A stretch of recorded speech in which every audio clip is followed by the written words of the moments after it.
So good morning once again. Thank you for joining us for the second installment of this three-part series. The title of our session today is Transforming Deficit Language to Highlight Strengths and Assets. I am Dr. Anna Lee, co-director of the Collective Health and Education Equity Research Collaborative, also known as CHEER. A little bit about my background. I'm a social psychologist. I conduct research mainly on inclusive research and really focusing on promoting culturally affirming strategies for health and well-being. And today in this session, I'm co-facilitating with my colleague, Dr. Corneille. Hi, welcome everyone. My name is Maya Corneille. I am also one of the co-directors of CHEER, and I focus a lot of my work and my research on strengthening and building community partnerships that promote organizational transformation. I also do a lot of work around assets and language.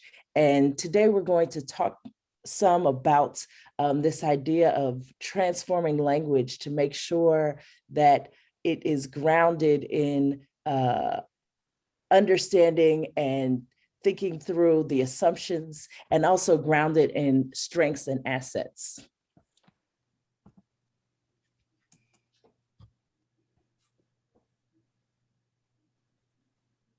So, how we like to start always is just with a check-in. We want to really pay attention to how we're feeling. And so if you could just put in the chat one word that describes what you are feeling right now. So if you check in with yourself and you have that honest reflection, one word that describes what you're feeling right now. Yes, so we see that many people are excited, some are curious, others are exhausted, as many of us are, and tired and eager. And so as we move through again, I want to remind us to pay attention to our feelings and then to lean into our uncomfortable feelings, right? To not necessarily react to those, but to really spend some time in reflection on those. That will be the focus of our session, really using reflection to move us into action. So we wanted to start with a reflection on our first session. Those of you who were able to attend the first session received an evaluation afterwards. And what we got from that feedback were that people really reflected on the information that was shared and wanted to, as they move forward, take a pause and think about language as they use it in their everyday practice. Also, to focus on the language we use and being willing to continue to learn and listen, which we were very motivated by this feedback. And participants of the last session also talked about thinking more critically about their language. So in that last session, we talked about language as racial stress and really building interactions. So today, to extend what we, shared last week, we want to think more time, give more time and space to thinking about reframing. And also, we want to provide you all space today with more time to practice in how we are able to transform language in our everyday interactions and professional lives. Okay, so again, I wanted to start us off with a story. And so this story comes from when I was at a conference a few years ago, back when we did things like physically go to conferences. And I was at the American Psychological Association conference, and we were in the poster session in the large ballroom space. And there was a group of us, about 7 Black women. We were the only Black women in this room of a couple of hundred people. And so a person approached us with a flyer that was a call for papers. And so, he said, oh, you all might be interested in submitting to our journal. We have this special issue coming out. And so we said, we appreciate it and we thanked him. And then we read the beginning of the call for papers. So you might not be able to see it well, so I'm going to read it to you. It says, although early development of boys of color is typical and unremarkable, by adolescence and continuing through adulthood, stark patterns of suboptimal development emerge. This special issue begins the process. And so, it only took me to there to realize, no, I don't think that I'm interested in publishing in this special issue. You might have noticed some words that we're going to discuss throughout. The words suboptimal, unremarkable. And so what I thought about was, this journal specifically seeking out only journals that have us look at boys of color from a deficit lens, from a what is wrong with boys of color, right?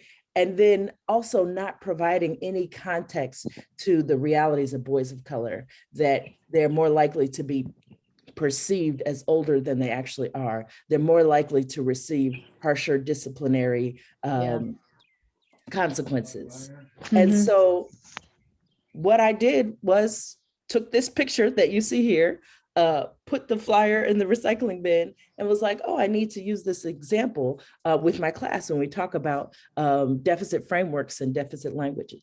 And so we're going to return to this specific example because it's just one of many that you can find in the literature and across the fields that we work from, that really are about seeking to be helpful and beneficial by highlighting groups that many times are ignored, but sometimes do it in ways that can ultimately actually be harmful.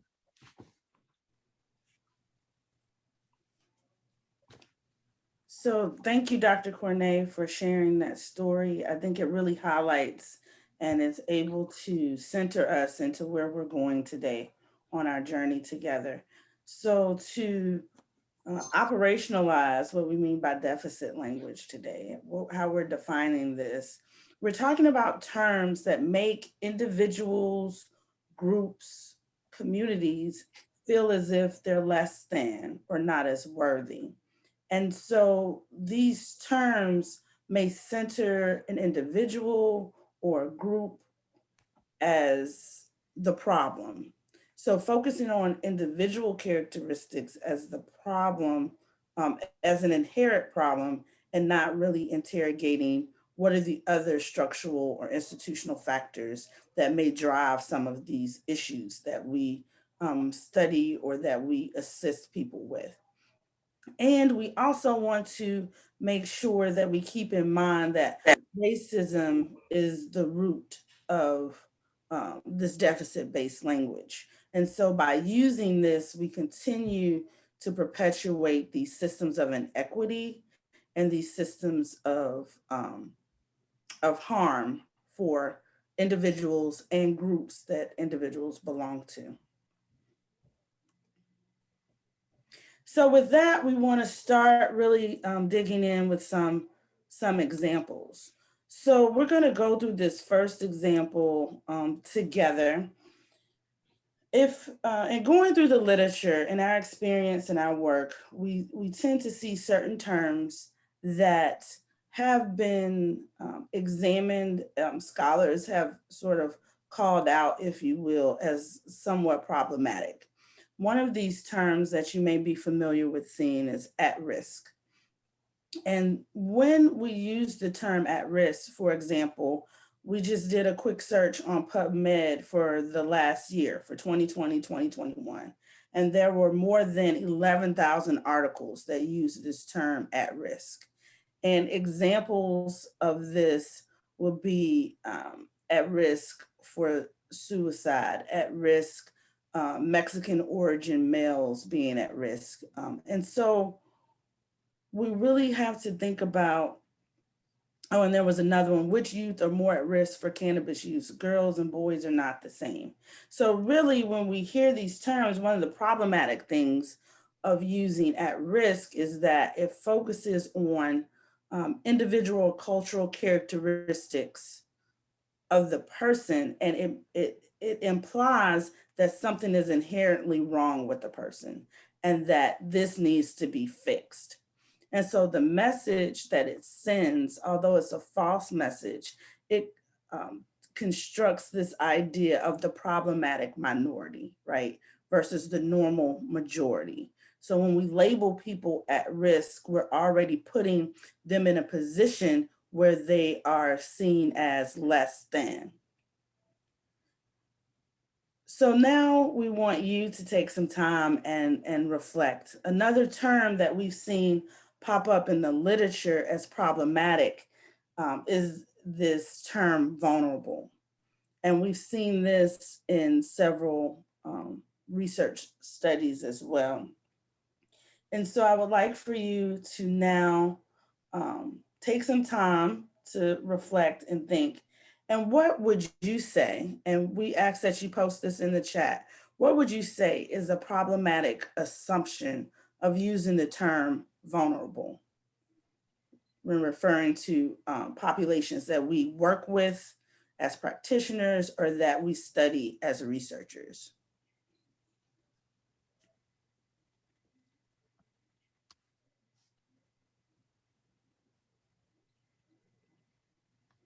So we've heard the population is inherently weaker than others, that it's not strengths-based, that it's a characteristic of the individual instead of a society that created the situation of inequity and then calls the individual weak.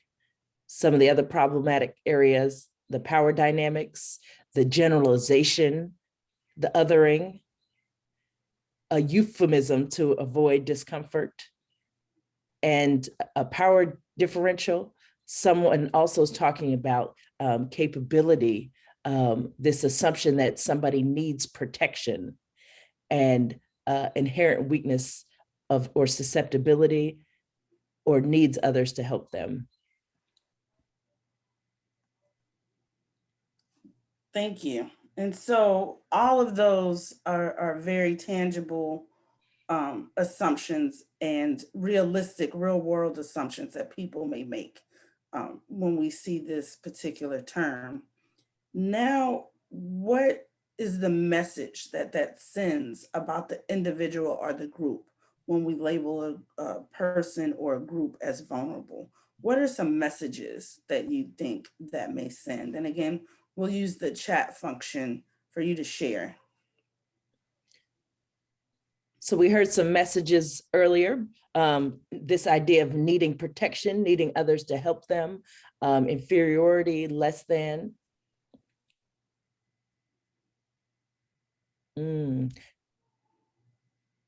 Dependent, needing a quote savior. Someone else talked about it being infantilizing, so making a person childlike.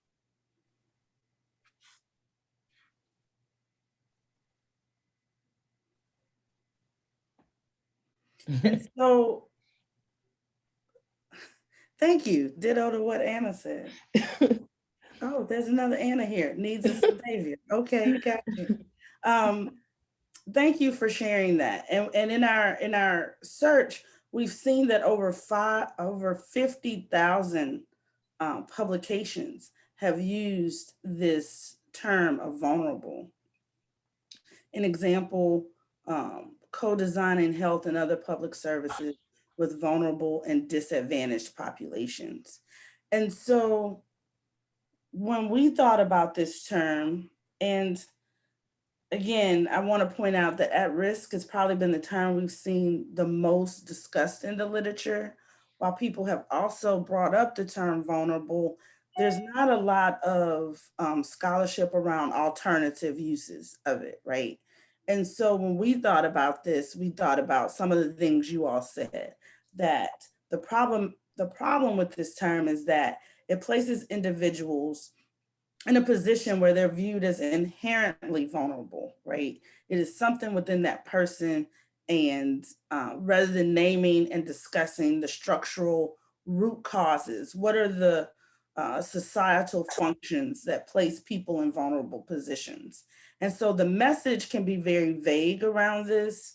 One of the messages that it sends is that the individual is responsible for making themselves vulnerable, and therefore they need to pull themselves up by their bootstraps, right? And not necessarily really focusing on how to remove barriers that may prevent individuals from being able to do that. So now we want to give you another term to think about, and we've seen this in the literature. Terms like high crime and gang prone. What are the problematic assumptions about those terms?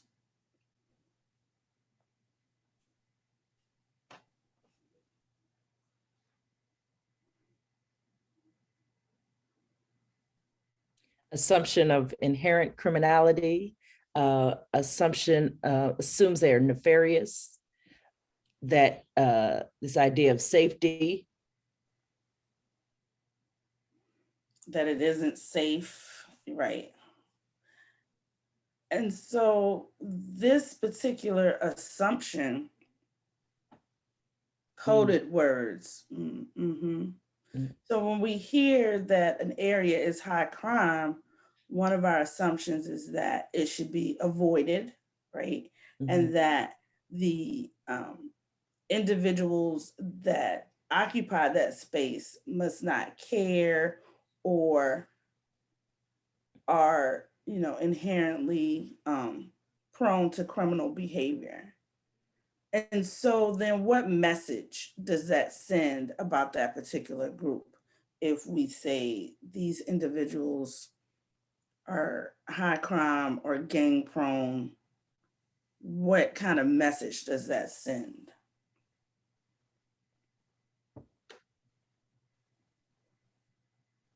Okay. So we hear hopelessness, we hear about dangerousness, about avoidance,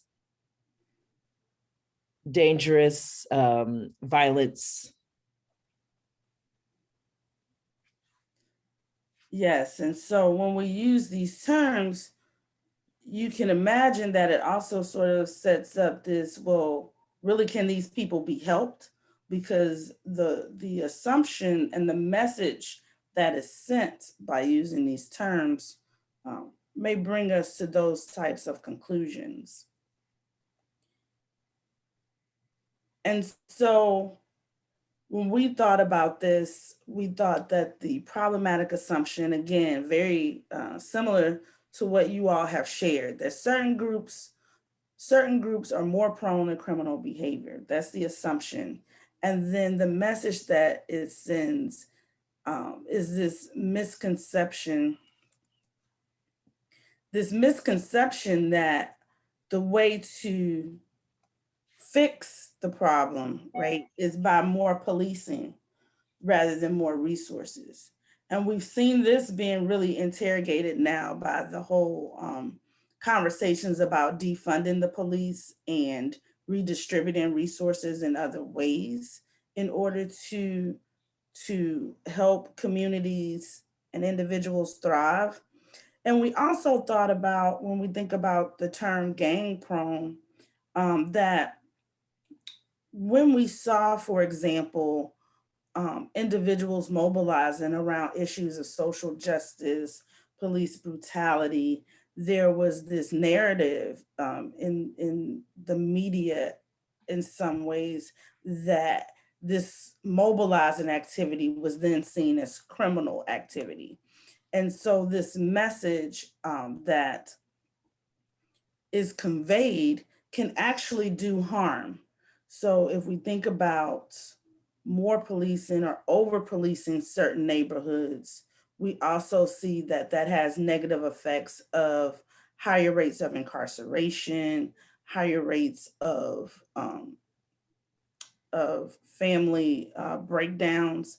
And so these assumptions, these messages can have far-reaching consequences. So the last example of this deficit-based language that we wanted to share was concentrated poverty. So again, tell us or share with us, what would you describe as a problematic assumption with this term of concentrated poverty?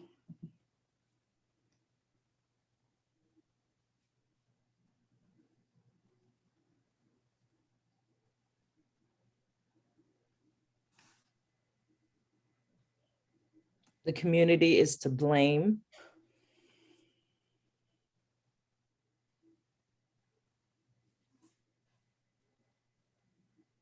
It's an isolated issue.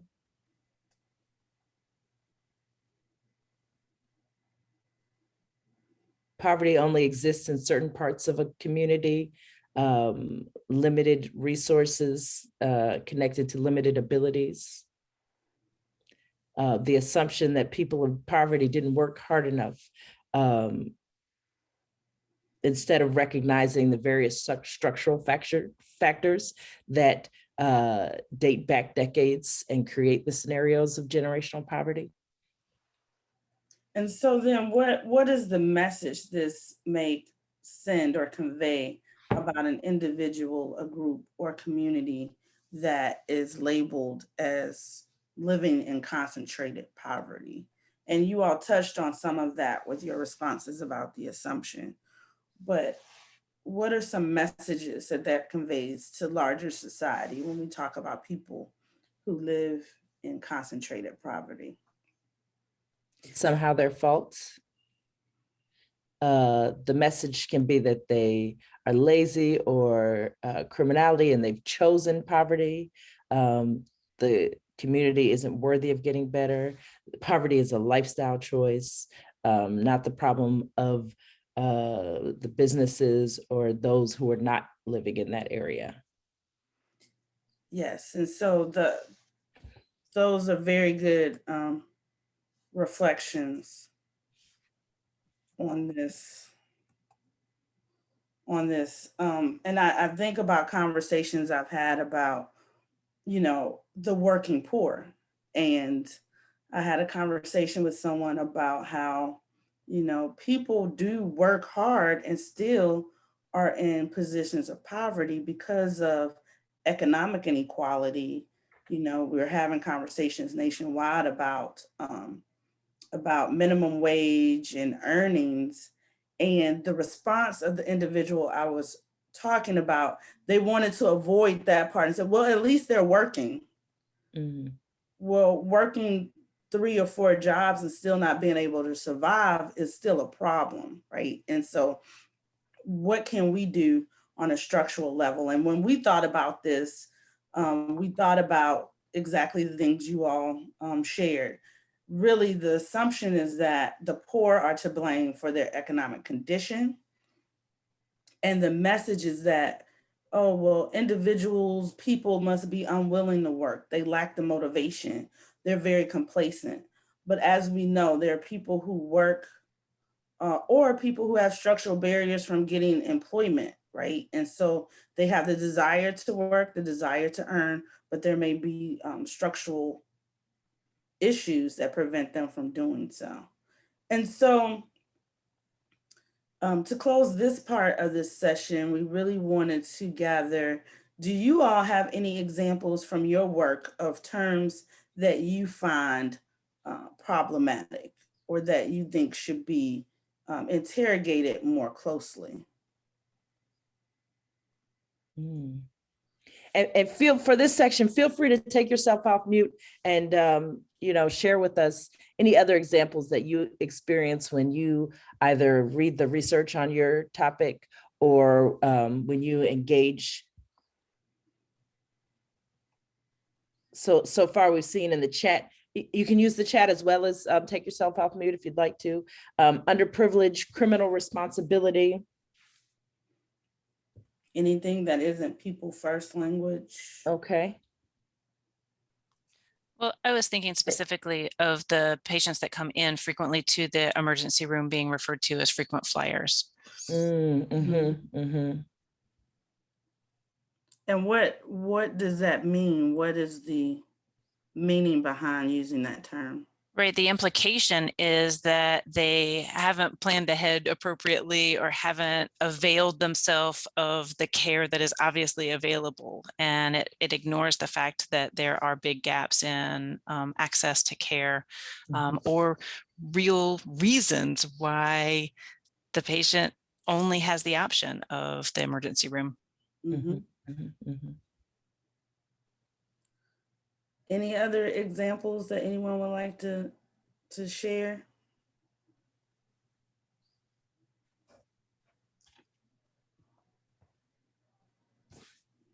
Okay. So thank you. It seems like you all have this amazing analysis around language.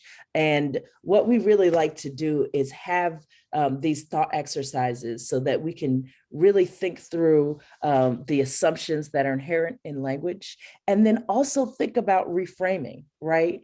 And so when we think about reframing, important areas that we think about are reframing so that we recognize strengths and assets, right? So that the terminology we're using acknowledges that the strengths and assets of individuals and communities. And that the language we use also does this thing that you all talked about a lot in the chat, which is contextualize, right? To give us a way to really think about what are the systemic and structural issues that are contributing to this challenge, rather than language that is vague and tends to blame people for their circumstances. We also think about wanting our language to empower, right? So that the words that we use, that people who we're working with, who we're doing research with, can feel empowered by the work that we're doing rather than disempowered. And then finally, as much as possible, this idea of community driven, right? So really, really thinking about making sure that the language we use, that we acknowledge the power dynamic in creating language, and that we're seeking out the community's preference on terminology, right? So that, for example, we see that most communities prefer person-first language, with the exception of the autistic community that tends to prefer saying an autistic child or an autistic person because they view autism as an identity from the neurodiversity perspective. And so again, it's important for us to always be community driven. Okay, so we're going to continue with our thought exercise of really examining and understanding assumptions, but we're going to do it in a way where we actually reframe for strengths and assets, and reframe for contextualizing, for empowering, and thinking about community as much as possible. Really, ideally, we would be in conversation with the communities impacted by these terms. And so what we're going to do for this next section is that we're going to think about the term that we discussed before, was from a deficit lens, and think about how we would reframe it for strengths and assets, and what the new term sends message, what the messages that the new term sends about individuals and communities. And so we started with the term at risk because we've seen some efforts in the literature to reframe this term. So you'll see some people using the term at promise. We talked about eager to thrive. And what our goal was with reframing is to really focus in on assets. So the terms at promise, eager to thrive, focus us on people's and communities' capacity to thrive and be well.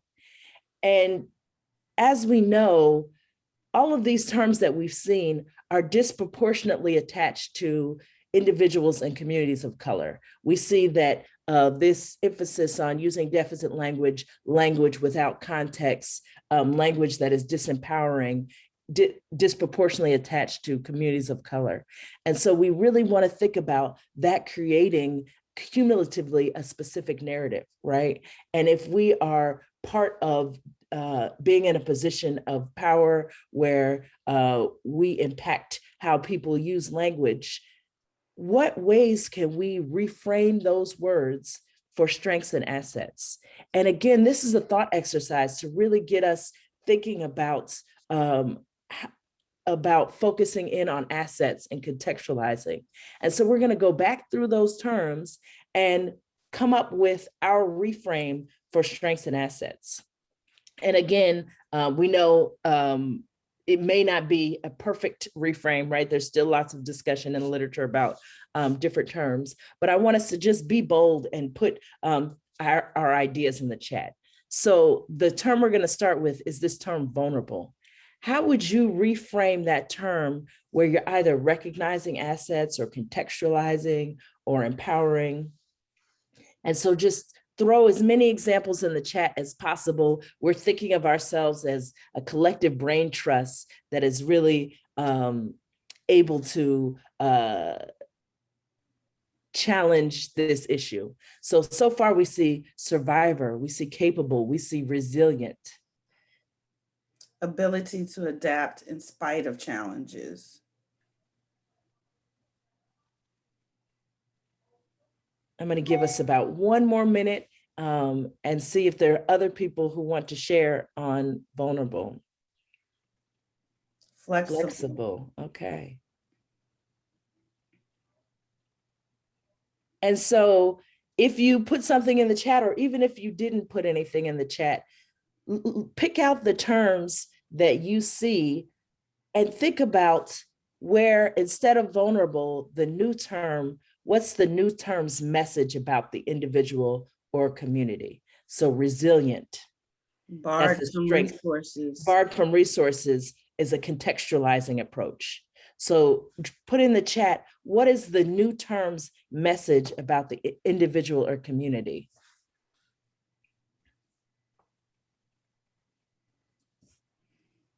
They have strengths, capacities.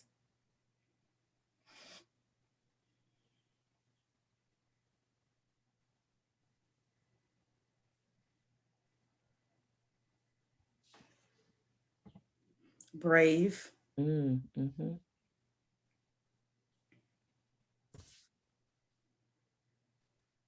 Okay, and so if you move us to the next slide.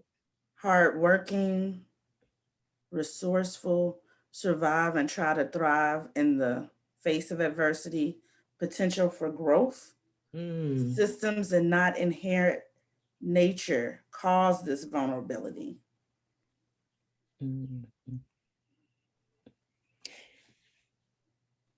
Courageous. Yes, yes. So similarly, we pulled out the word resourceful, although many of your terms as well, right? Resourceful, resilience, all of these terms that focus in on individual and community strengths, individual potential for growth. We saw some people using contextualizing approaches, right? Survive and try to thrive in the face of adversity. All of those things are ways to contextualize and use asset-based approaches. So let's do the next one. Let's do high crime and gang prone.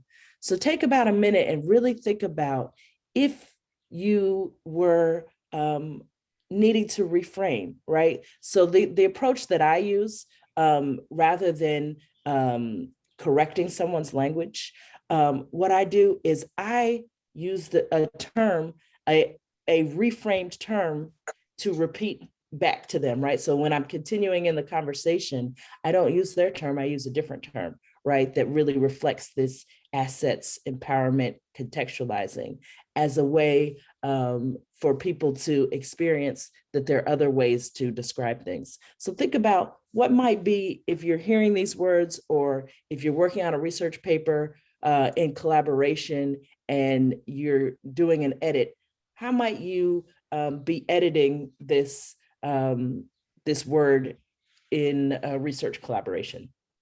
High crime or gang prone.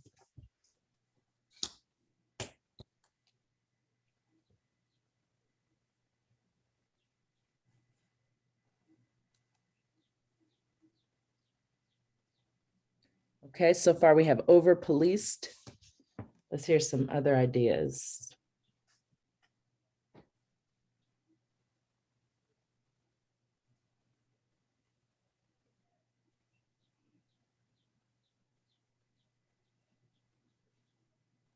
High stress. Oh, go ahead. High stress environment. And so we see both of those examples of using contextualizing as a way to reframe.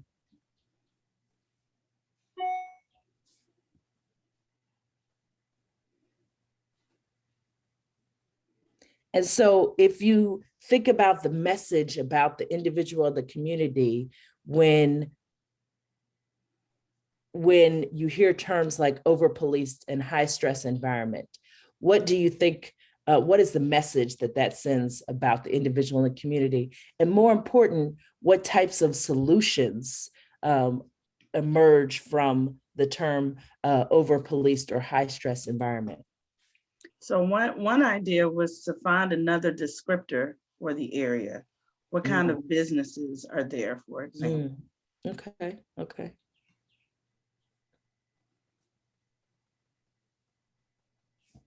So go ahead and put in the chat the messages that over-policed and high-stress environment, what's the message? And then what are some of the solutions? Structural level interventions are needed.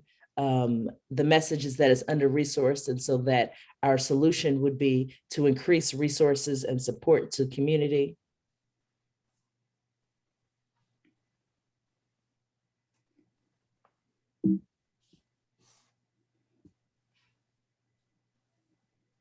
Increasing resources and support. And so we'll move to the last one, but one of the things, I noticed through all of your responses is that the language we use shifts the lens for what's needed, right? That we talked about communities experiencing disinvestment, similar to what you all talked about, that it acknowledges this history that many communities experience that allows gentrification to be possible, that we see decades of disinvestment policies that make that restrict resources from communities. And then after that disinvestment happens, people being able to purchase those properties at very low rates, and then the investment comes to the community, and people are able to profit from the years of disinvestment. And so we really want terms that have us thinking about increasing investment and infrastructure and resources and support and structural level of interventions like you all talked about. So let's do the last one quickly, and then we're going to move into our conversation. So the last one, concentrated poverty. How would you think about reframing this term for strengths and assets?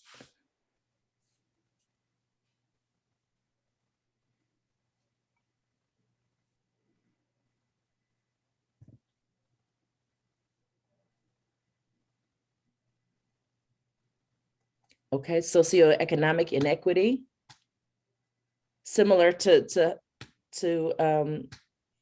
high crime, under-resourced, under-supported, marginalized is a way to contextualize.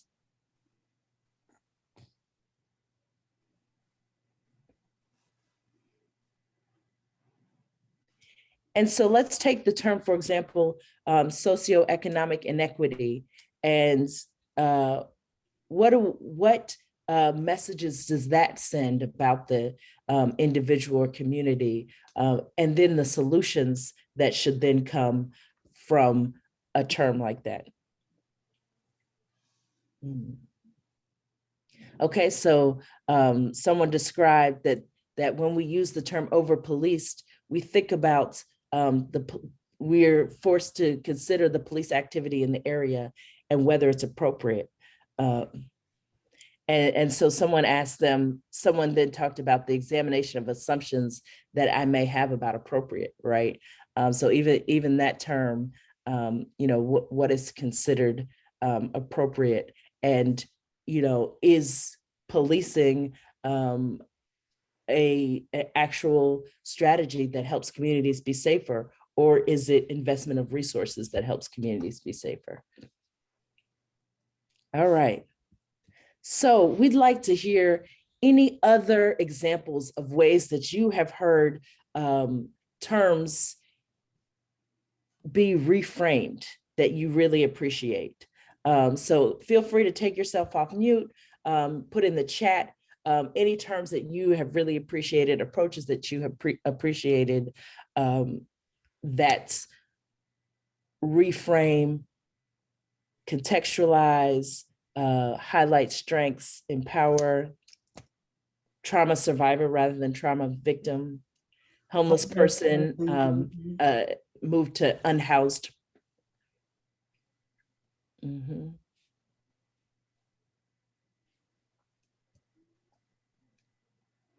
Person living with dementia.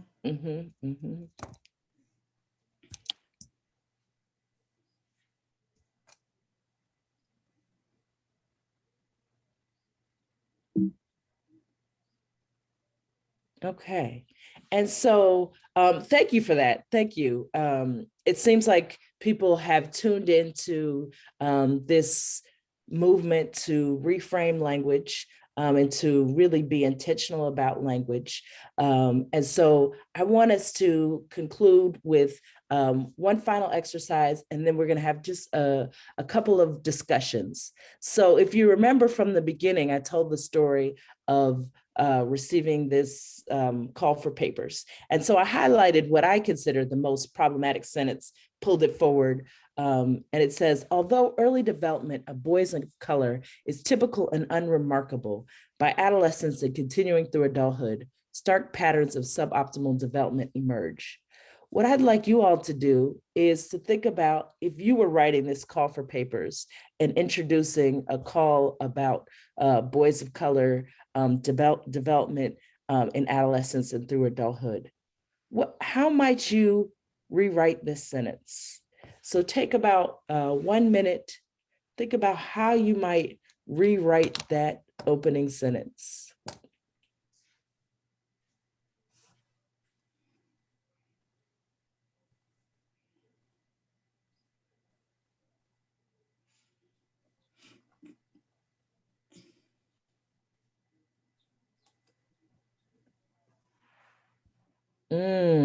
Okay, that's a beautiful sentence, Jane. Okay, so Jane writes, although early development of boys of color illustrates capability and strength, by adolescence and continuing through adulthoods, the effects of inequitable access to education and resource emerge in ways that detrimentally impact their trajectories. Okay, all right. That was, yes. Okay. Yeah. And I would just add one word, which would be that can detrimentally impact their trajectories, right? We see that resilience, despite inequitable access, there are still some who show that level of resilience, tend to have lots of support and resources around them that doesn't impact their trajectories in the same way. But yes, that is beautiful. If I received that in my hand that day, I probably would have said, oh yes, this feels like a place that I would want to publish my research. Anybody else want to take a step at it, or do we just love Jane so much? Let's move to our discussion, because I really like to get an opportunity for us to move. Yes, it is hard to top that for sure. I would really like for us to move to the action portion of things, right? So we know that it's not enough just to change our language, right? That the reason why we're thinking about language and the assumptions of language is that it should then lead into actions that move us towards creating solutions that recognize systemic challenges, that recognize strengths, that give power back to our patients and our clients and our participants, that are community driven. So what I want you to do is to this time take yourself off mute if you feel comfortable, or you can put it in the chat. But attached to each one of these areas that we've been discussing is a question. So what do you do or can you do to recognize assets? What do you do to gather information that allows you to contextualize? How do you ensure your approaches are community driven? What do you do to ensure power is given back, right? And so I want some people, whoever feels comfortable, to share with us your response to any of those questions. And then other people can be typing in the chat. So let's open it up for discussion around action. Sounds simple, but thinking before speaking, thinking about the individual rather than generalizing. Complete a strength-based assessment. Cindy, do you feel comfortable telling us any of the things that might be on a strength-based assessment?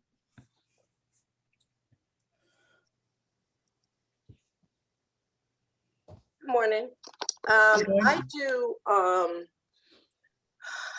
outside of Duke, I work for Durham Crisis Response Center, and I work with women and men who experience domestic violence.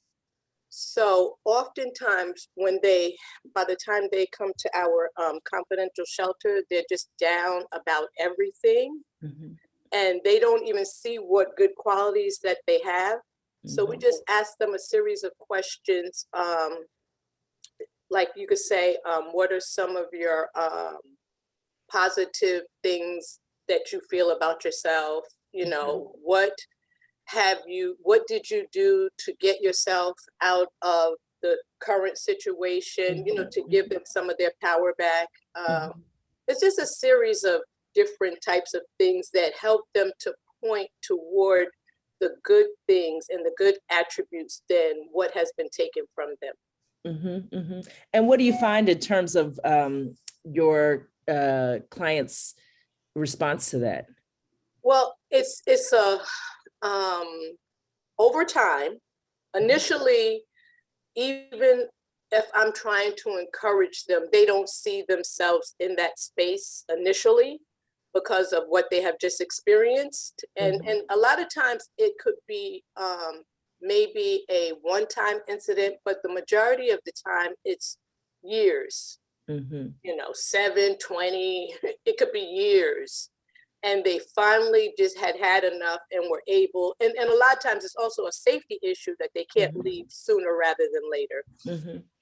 But I can say that I've been working with a lot of the women for 5 years now. And over time, once they have gotten to the place where they are living independent of the abuse, then they have begun to heal what was taken from them, and they thrive. They're in housing. We put them in housing. We have a program where we pay their rent, you know, help them pay their rent for over 6 months to allow them to get employment and some type of stability. And I've had very good success with them, you know, staying on a positive path that allows them to continue to work on the things that they need, that they feel they need to work on, and achieve, you know, goals along the way. And when you're working with that population, everything is a celebration. You know what I mean? If they get up and fill out an application, if they make a phone call on behalf of their children, everything is celebrated. So that empowers them and encourages them. And I'm currently doing a support group. I started it in February. I'm doing a support group on Saturday mornings with them. And it's the Reset Your Life program. And it's just been so positive for them to be in community, because oftentimes you think it's just you. and they have, they have formed like a bond through the support group, even though it's via Zoom. And they're really taking their life to the next level, whatever that means for each individual. Yeah, thank you for that. I noticed you make sure to hit all of our boxes. That was beautiful. You're welcome. Anybody else want to share anything? So Go ahead. Go ahead. No, I wanted to see if anyone else wanted to share, but it's okay if you're ready to move on. I was going to say in the chat, there was, Katie mentioned thinking of her example about frequent flyers. Patients who often come to the emergency department have more opportunities to receive care and information from the care team. The patient is also utilizing a resource that is available regardless of our own ideas of what utilization is appropriate. What a reframing would be if caregivers in the emergency department were truly grateful that this patient has come in again, versus feeling it was wrong for them to come in versus go elsewhere. Also, repeat visits could be a trigger for the care team to examine and notice the barriers that exist for patients to utilize other avenues of care. Yeah, so it sounds like, Katie, you're describing a lot of possibilities there, that leading the conversation with, we're glad that you came back, rather than not coming, right? Or creating an assessment for people who visit frequently, that is designed around how can we support you to receive other avenues of care, to really create this new toolkit around changing this perception and this treatment of individuals. Andy also mentioned getting to know firsthand local neighborhoods and community leaders. Ernestine mentioned assessing strengths and needs versus deficits, sharing power, collaborating with clients versus wanting to be the expert all the time.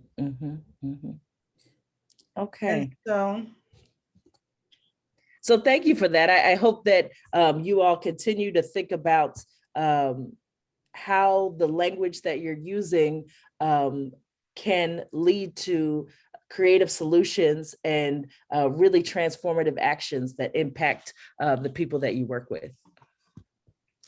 And so again, we want to thank you so much for sharing the space with us today. And we wanted to, so this is, as we said, the second of a 3-part series. And so our final session will be on March 25th.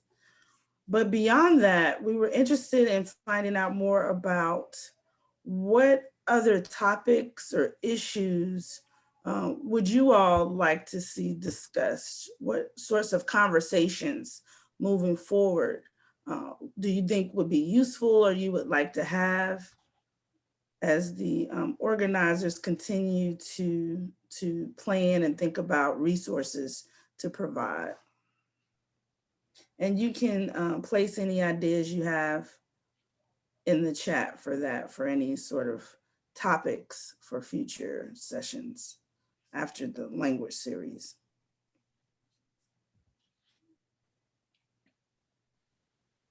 If I may, I just wanted to thank you, Dr. Lee and Dr. Corneille, for a very thought-provoking hour.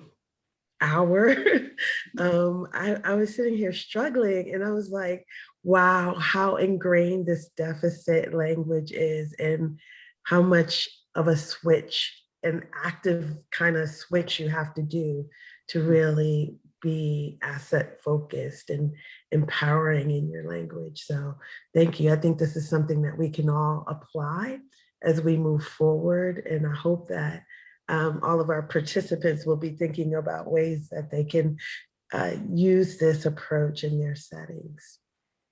Thank you. Yes, thank you so much for having us.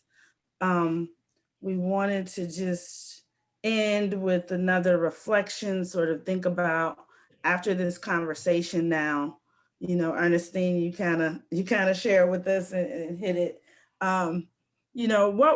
What's one word that describes what you're feeling right now after post having this hour of reflection and conversation? Okay. Grateful, inspired, thoughtful, determined. Grateful, empowered, good. Challenged, good, good. Informed, appreciative, and gratitude. And so we have about 3 minutes, 3 minutes left.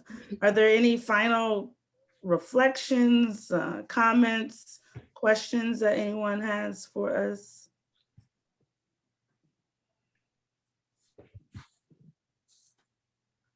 Three minutes is just not enough time, Dr. Lee. I just want to echo Dr. Ernestine Briggs. Thank you. Thank you for your time. Thank you for the rich examples. I'm left with a number of charges when I enter other Zoom rooms with colleagues. How do I take what I gathered from you and share it with those that I encounter? And I think you all have provided a number of examples that I think definitely will not just stay in this Zoom room, but will travel. I also just want to echo the invitation, inviting you all to join us on March 25th. We're really excited about that practical opportunity to really take everything that we gathered, because we understand that people are very hungry and thirsty for that knowledge and want to use it in their day-to-day practice. So we thank you again for your time and your energy and your rich knowledge for this discussion and presentation. Thank you all so much. Enjoy the rest of your day.